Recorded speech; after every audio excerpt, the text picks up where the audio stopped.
Queridos hermanos y amigos todos, sean todos bienvenidos a nuestro martes de clase. Hemos llegado a la penúltima lección de este curso dedicado a las comunidades apostólicas. Estamos ya en la lección número 19 y a punto de concluir este curso que juntos hemos estudiado. Gracias a ustedes por continuar conectados con nosotros. Gracias por seguir caminando juntos en este apasionante mundo de las comunidades fundadas por los santos apóstoles. La lección de esta tarde está titulada La fe, fuerza que vence al mundo. Y para poder dar inicio a nuestro trabajo de esta tarde, los invito a que juntos nos pongamos en oración, a que juntos pidamos al Espíritu de Jesús que venga sobre nosotros, sobre nuestras comunidades y familias, sobre nuestra parroquia y nuestros sectores. El Señor nos dé el don de la fe, el don de la luz, el don de la unidad. Los invito para que iniciemos pues juntos haciendo la oración por el sínodo. En el nombre del Padre y del Hijo y del Espíritu Santo. Amén. Oremos. Estamos ante ti, Espíritu Santo, reunidos en tu nombre. Tú que eres nuestro verdadero consejero, ven a nosotros, apóyanos, entra en nuestros corazones. Enséñanos el camino. Muéstranos cómo alcanzar la meta. Impide que perdamos el rumbo como personas débiles y pecadoras. No permitas que la ignorancia nos lleve por falsos caminos. Concédenos el don del discernimiento para que no dejemos que nuestras acciones se guíen por prejuicios y falsas consideraciones. Condúcenos a la unidad en ti, para que no nos desviemos del camino de la verdad y la justicia, sino que en nuestro peregrinaje terrenal nos esforcemos por alcanzar la vida eterna. Esto te lo pedimos a ti que obras en todo tiempo y lugar, en comunión con el Padre y el Hijo, por los siglos de los siglos. Amén. Quedemos asistidos y reunidos en el nombre del Padre, y del Hijo, y del Espíritu Santo. Amén. Para adentrarnos en el tema de esta tarde, hagamos, queridos amigos, un breve recordatorio de lo que juntos estudiamos en la última lección. Y ahí el enlace nos pone pues una idea clara de lo que juntos trabajamos la semana pasada. Recordemos cómo en el tema anterior conocimos el estilo de las comunidades cristianas que fueron fundadas por el apóstol San Pedro, y cómo estas comunidades nosotros las conocimos gracias a lo que él mismo expresa en sus cartas. Ahora, en esta presente lección, vamos a adentrarnos en las cartas del apóstol San Juan,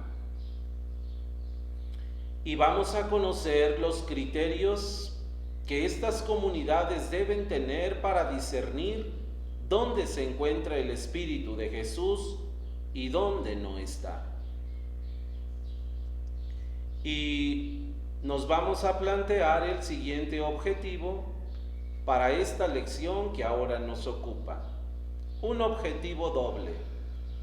Primero, reflexionar en las cartas del apóstol San Juan que reflejan la situación de las comunidades al final del siglo I. Segundo, descubrir que se trata de comunidades en conflicto y que a pesar de ello salen adelante gracias a la fe y por la fuerza del Espíritu Santo de Jesús. Como en cada una de nuestras lecciones, ponemos como punto de referencia la palabra divina. Hoy se nos ofrecen dos textos tomados de la primera carta del apóstol San Juan, las dos pertenecientes al capítulo 4 de esta primera carta. Dice el apóstol a sus comunidades: todo el que ama ha nacido de Dios y conoce a Dios. Quien no ama no conoce a Dios, porque Dios es amor. Dios nos ha manifestado el amor que nos tiene, enviando al mundo a su Hijo único, para que vivamos por Él. El amor no consiste en que hayamos amado nosotros a Dios, sino que Él nos amó primero a nosotros y envió a su Hijo como víctima por nuestros pecados. Dice también el apóstol: hermanos queridos, no crean a cualquiera que pretenda poseer el Espíritu. Hagan más bien un discernimiento para ver si pertenece a Dios, porque han surgido en el mundo muchos falsos profetas. Con esta palabra divina como preámbulo, a continuación vamos a estudiar en 10 breves números el contenido de esta lección número 19. Decíamos al comienzo de nuestra lección, ¿verdad?, que así como hemos hecho ya un recorrido sobre el libro de los Hechos de los Apóstoles, sobre las cartas paulinas y las cartas petrinas, ahora nos vamos a detener un poquito en las cartas juánicas. Todos ustedes y yo sabemos, ¿verdad?, que allí en nuestra Santa Biblia aparecen 3 cartas referidas al apóstol San Juan y que han sido tituladas desde siempre con estos nombres: primera, segunda y tercera carta del apóstol San Juan. Son los escritos más breves que contiene la Biblia, y específicamente el Nuevo Testamento. Si ustedes tomaran en sus manos en este momento su Sagrada Escritura y buscaran estas cartas de San Juan casi al final de la Biblia, se darían cuenta pues que son escritos muy breves, breves en escritura, pero profundos en contenido. Al igual que las cartas de San Pedro, como lo meditábamos la semana pasada, también en las cartas de San Juan, a través de los distintos estudios bíblicos, exegéticos y de crítica textual, siempre han aparecido 2 versiones: los que afirman contundentemente que las cartas de San Juan sí pertenecen a él, sin lugar a dudas, y otros que defienden la postura que no son directamente de él, escritas por él, pero sí de su escuela, sí de sus sucesores, sí de sus compañeros. El asunto es que para poder tomar postura, pues tendríamos que valernos, ¿verdad?, de estudios serios y un poquito profundos para darnos cuenta lo que afirma una postura y lo que afirma la otra. Algo que llama poderosamente la atención a favor de las cartas es lo siguiente: son escritas en el siglo I, año 100, y que por el tiempo en que fueron escritas coincide mucho con los últimos años de la vida del apóstol, que tienen mucha semejanza con el Evangelio llamado de San Juan, que tienen una continuidad clara en la temática, sobre todo en lo que ahora el Espíritu del Señor Jesús habrá de hacer en las nuevas comunidades, con un estilo muy parecido al lenguaje evangélico, con muchas semejanzas, aunque evidentemente los contrarios defienden la postura pues de que posiblemente, sobre todo la segunda y la tercera carta, hayan sido escritas por los discípulos de San Juan. Inclusive ahí se llega a mencionar a San Policarpo y algunos otros contemporáneos que posiblemente influyeron en la redacción de estas cartas. Sí provocó un poquito de conflicto introducirlas en el canon. La primera carta de San Juan desde el principio fue aceptada, no así las otras dos, pero a final de cuentas y perfectamente definida su canonicidad, las tres cartas juánicas han sido consideradas como divinamente inspiradas y que tienen el espíritu del apóstol y entonces forman parte del canon escriturístico. Una nota preliminar a las cartas de San Juan es lo siguiente, y lo encontramos aquí expresado en este primer número. Las cartas de San Juan reflejan la doctrina que ya se había expresado en el Evangelio, sobre todo en lo que se refiere al Espíritu Santo. Los creyentes tienen que defender su fe en Cristo ante los ataques, ante las herejías, ante los adversarios. Pero algo que señalan las cartas es que el Espíritu del Señor Jesús es el que estará junto a ellos, los defenderá y les inspirará todo aquello que tengan que decir. Las cartas juánicas ayudaron pues a los cristianos de aquel primer siglo a encontrar criterios adecuados para discernir lo que es del Espíritu de aquello que no lo es. Si ustedes buscan o leen las cartas, se darán cuenta que no están dirigidas a nadie en específico, ni tienen nombre como el caso de las cartas paulinas, ni destinatarios, ni se habla de personajes, sino más bien son epístolas que están dirigidas a toda una comunidad, pero epístolas exhortativas donde se les pide que estén muy atentos ante los ataques contra la fe y sobre todo contra aquellos que provocan las divisiones en la comunidad, a los que, como veremos más adelante, el apóstol les llama los anticristos.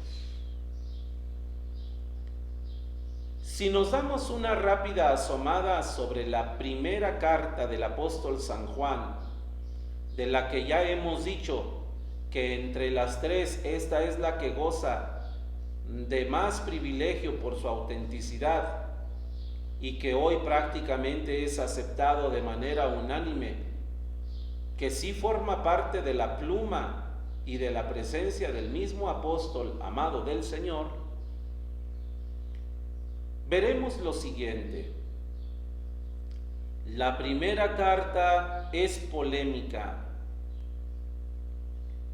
Refleja el contexto histórico en el momento en que se escribió.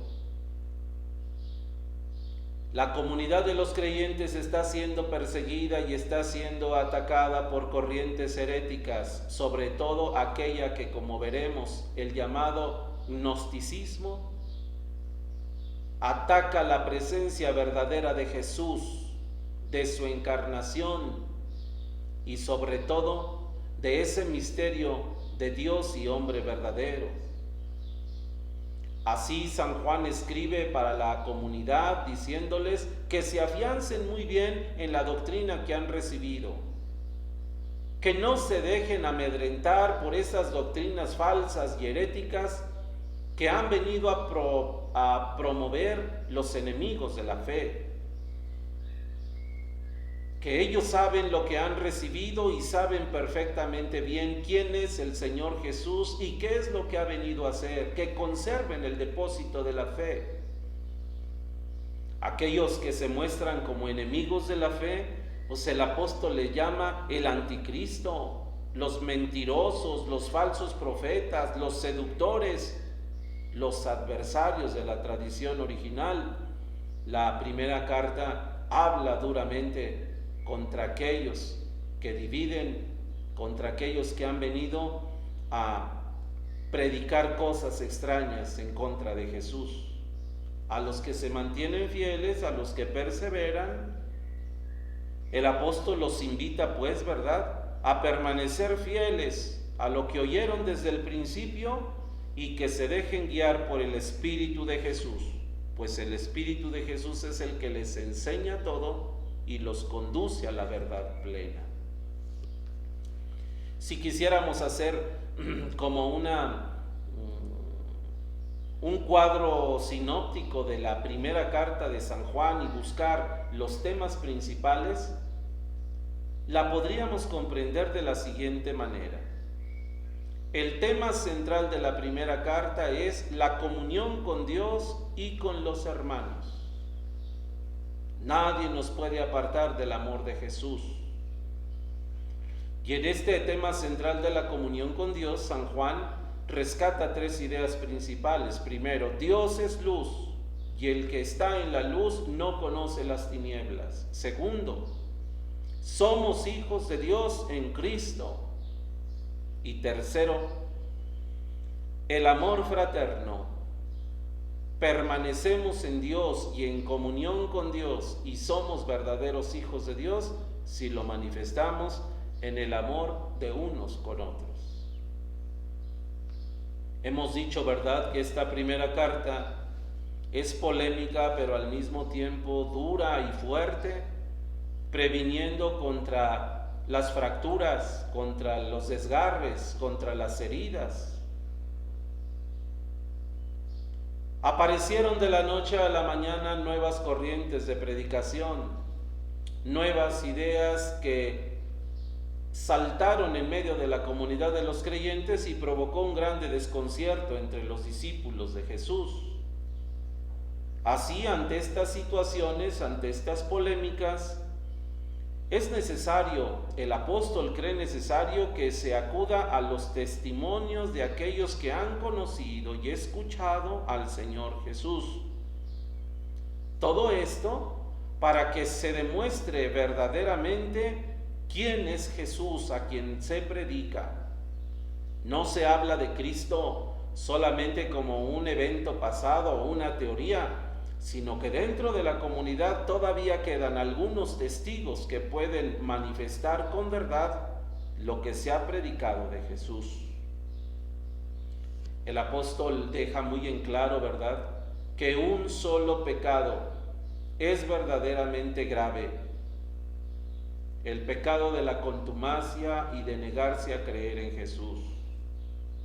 Ahí contra los gnósticos, que creen que es suficiente hacer buenas obras, cumplir los mandamientos, San Juan les dice que no, que lo más importante es creer en Jesús, el don de la fe, y el don de la fe nos va a llevar entonces a esto segundo, a tener una vida digna, un comportamiento tal.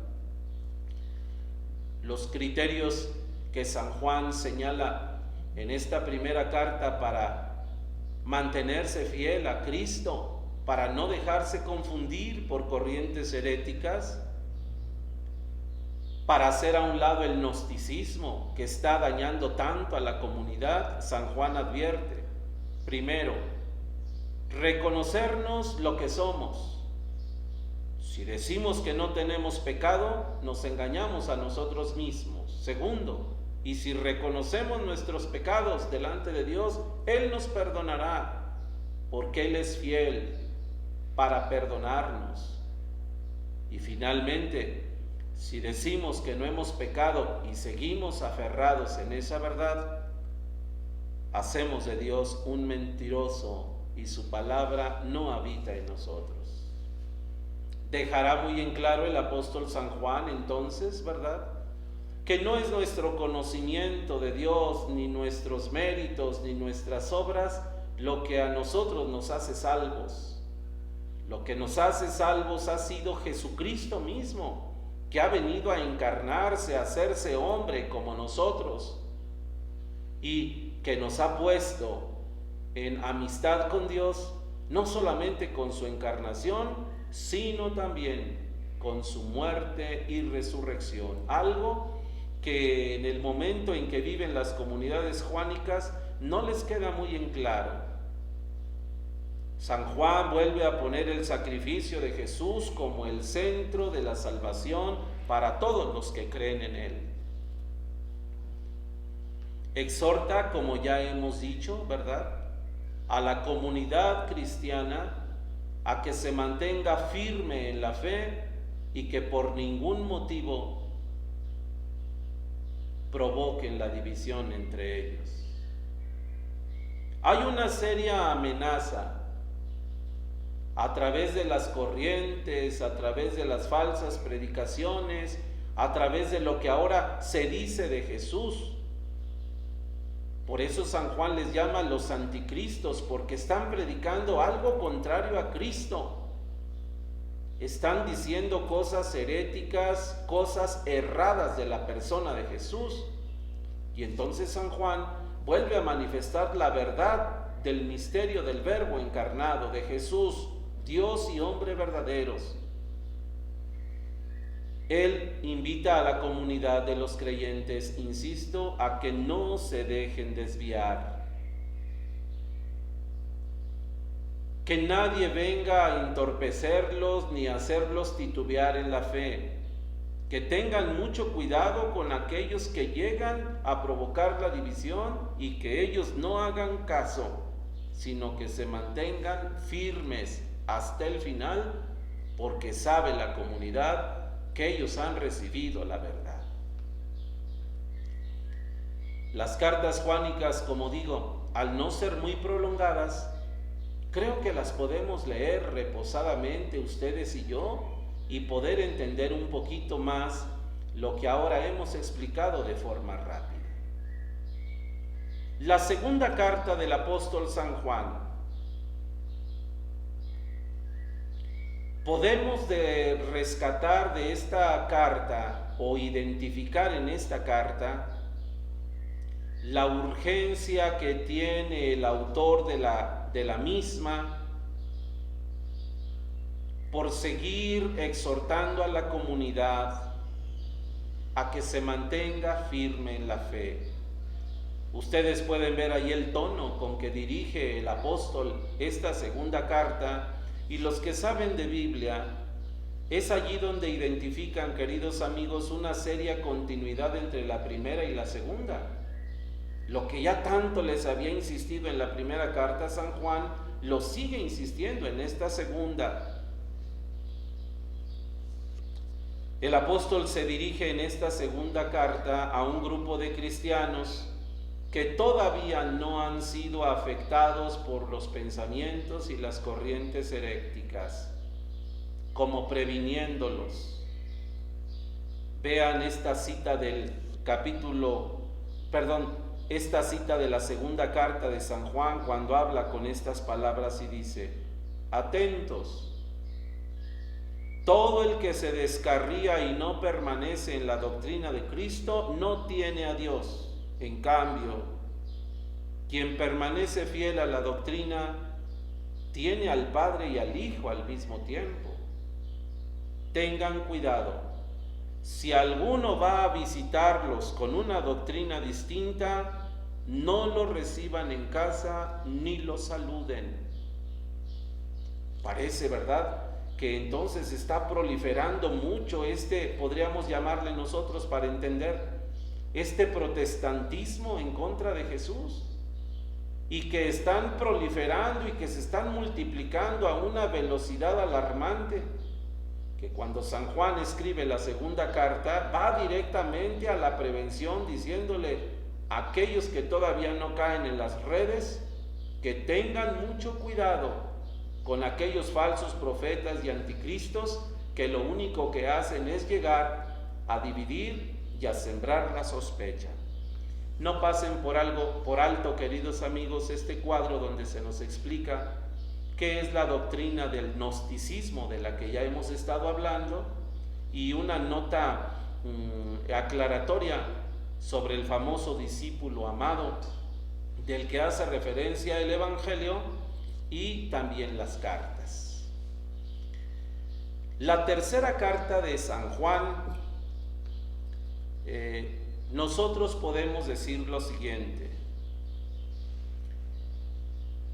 este ambiente de división, de sospechosismo, de desequilibrio en la comunidad de los fieles, finalmente sí llegó a provocar sus efectos, de tal manera que se puede percibir ya en el año 100 dentro de las comunidades juánicas esta proliferación del gnosticismo del que ya hemos venido hablando. Muchos cayeron en las redes de la herejía, mientras que otros, un grupo minoritario, se mantuvo fiel, a pesar de las advertencias y con la ayuda del apóstol. Un grupo pequeño se pudo mantener fiel. No solamente aceptó la doctrina recibida, sino que se mantuvo fiel a la misma. Allí la tercera carta nos da a entender que hay comunidades en donde están establecidos los obispos, los presbíteros, inclusive que las comunidades importantes tienen ya su propio obispo en cada región. Hay un dato curioso en donde el apóstol San Juan se dirige muy probablemente al obispo de una de las comunidades del Asia Menor,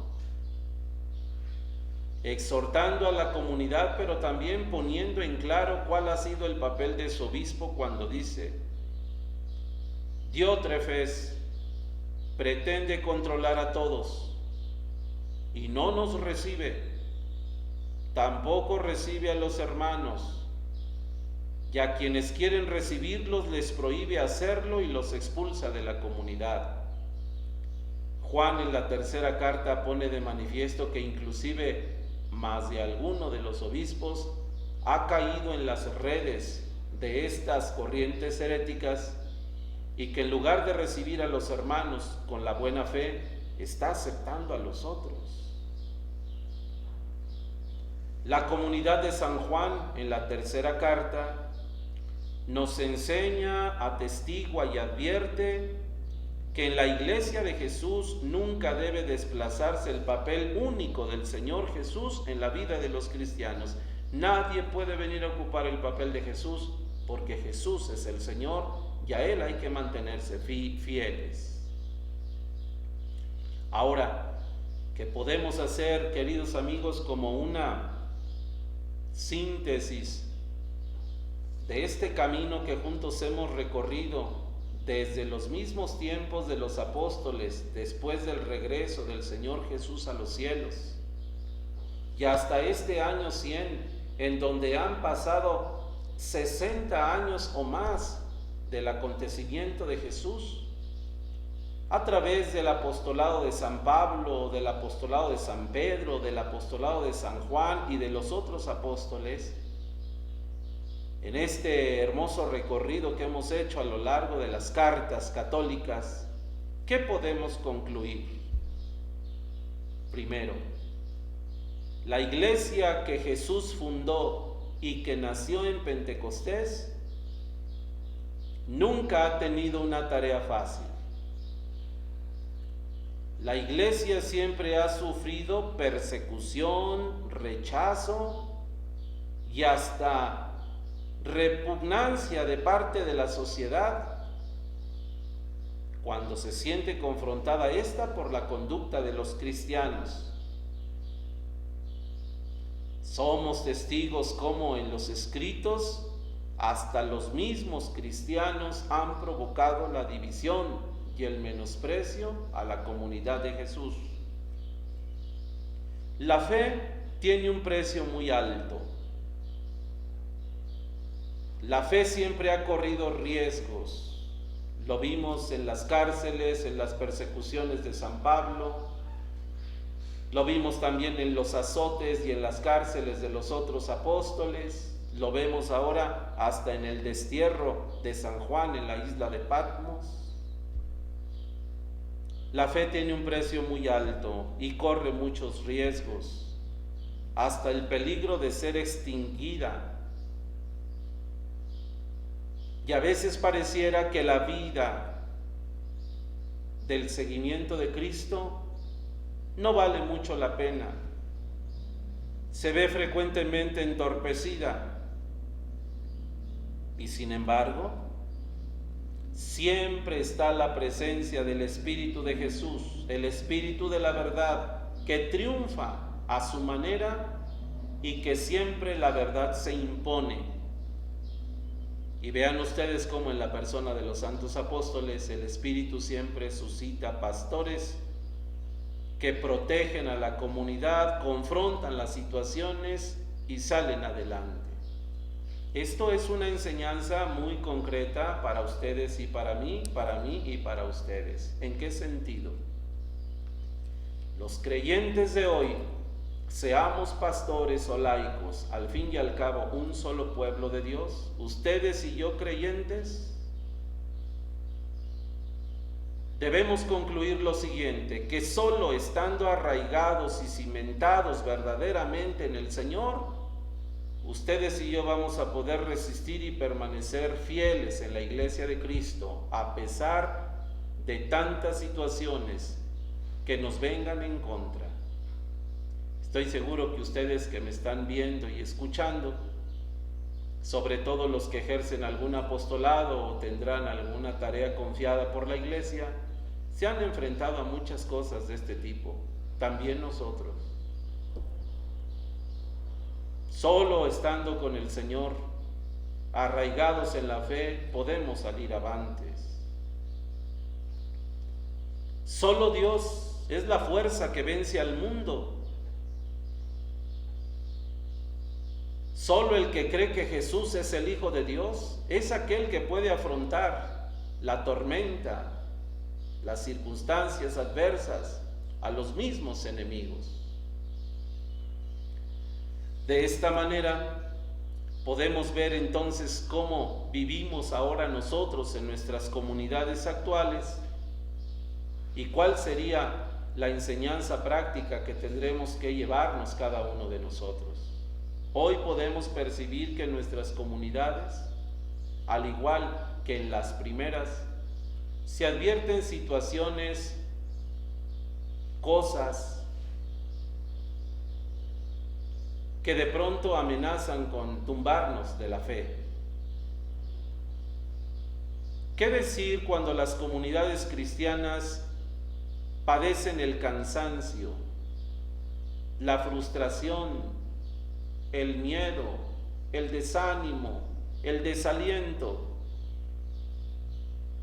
Porque aunque nos mantengamos firmes a Cristo y aunque sigamos predicando la palabra y aunque estemos en medio de una comunidad, parece que no progresa nada, muy por el contrario, aumentan los problemas y las dificultades. Eso provoca cansancio en ustedes y en nosotros. Pero también dentro de las comunidades aparecen los celos, las rivalidades, las discusiones, los enfrentamientos y los confrontamientos. Cuando la comunidad de Jesús no quiere formarse, no quiere conocer más de Él, no quiere comprometerse con Él, los muchos fracasos que nos suceden en el apostolado, a veces esa dificultad para entendernos como pueblo de Dios, ustedes con sus pastores, nosotros los pastores con ustedes, y que eso ha traído evidentemente problemas, dificultades y grandes heridas en la iglesia y sobre todo el ambiente de la sociedad que nos ha tocado vivir. En el año 100 de la era cristiana, el gnosticismo era una fuerte amenaza. Hoy podríamos identificar cuántas amenazas tenemos en un mundo que quiere seguirse manifestando cristiano, con fe, firme en el Señor Jesús. Ante todo esto, queridos amigos, concluyamos diciendo: la libertad que infunde el Espíritu de Jesús no debe verse socavada por las adversidades. Recuerden esto, la gracia siempre triunfa sobre la debilidad. Un mensaje de esperanza brota de esta presencia del Espíritu de Jesús consolador. Aunque los renglones estén torcidos, Dios siempre escribe derecho y escribe muy bien. Así es que la misión de Jesús confiada a la Iglesia y a cada uno de nosotros ha de seguir adelante, y este habrá de ser nuestro mayor desafío. Mucho ánimo para ustedes, mucho ánimo para nosotros. Concluyo la lección de esta tarde entregándoles la actividad para esta lección. Se trata de que nos ayuden a contestar esas 5 preguntas mismas que nos las reportan, como ya es una costumbre y ustedes lo saben.